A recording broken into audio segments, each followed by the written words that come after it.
Hello అండి. నేను మీ సిరిని. ఈరోజు థర్స్‌డే. గురువారం సాయిబాబా పూజ కూడా అయిపోయింది. కుకింగ్ కూడా అయిపోయింది. ఒకసారి మీతో షేర్ చేసుకుందామని ఈరోజు సాయిబాబాకి ఏం పెట్టాము, మేమేం తింటున్నామని చూద్దానండి.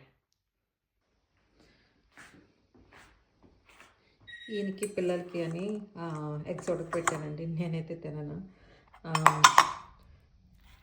ఇది చూడండి, గోంగూర పచ్చడి చక్కగా నువ్వుల నూనె వేసాను, ఉల్లిపాయలు కట్ చేశాను. బాగుంది కదా, టెంప్టింగ్గా.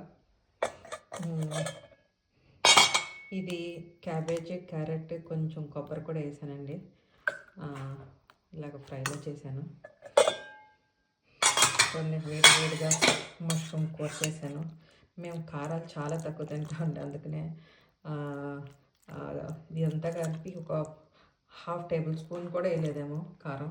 చాలా చాలా తక్కువ తింటాం, అందుకని ఇలా ఉంది. ఇది కొంచెం రసం పెట్టానండి, టమాటా రసం.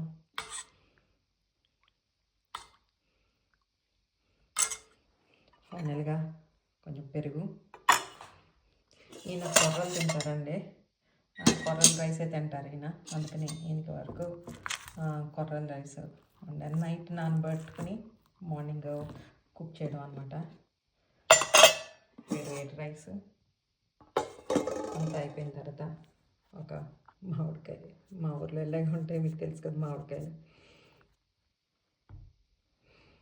ఇదిగోండి, ఇది ఓన్లీ సాయిబాబాకి, అంటే దేవుళ్ళకి ఓన్లీ ఈ ప్లేట్ వాడతాను. మేము ఎవరు తినమండి. మళ్ళీ ప్రసాదంగా మేము అందరం దీంట్లోంచే తీసుకుంటాం.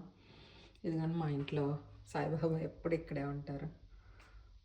కిచెన్లోనే ఇలా పెట్టుకొని ఏది వండినా సాయిబాబా అర్పణమస్తు అని ఇలా పెట్టి ఆయన ప్రసాదంగా మేము తీసుకుంటూ ఉంటాము. గ్లాస్లో నీళ్ళు పెట్టి. ఓం సాయినాథ్ మహారాజ్కి జై.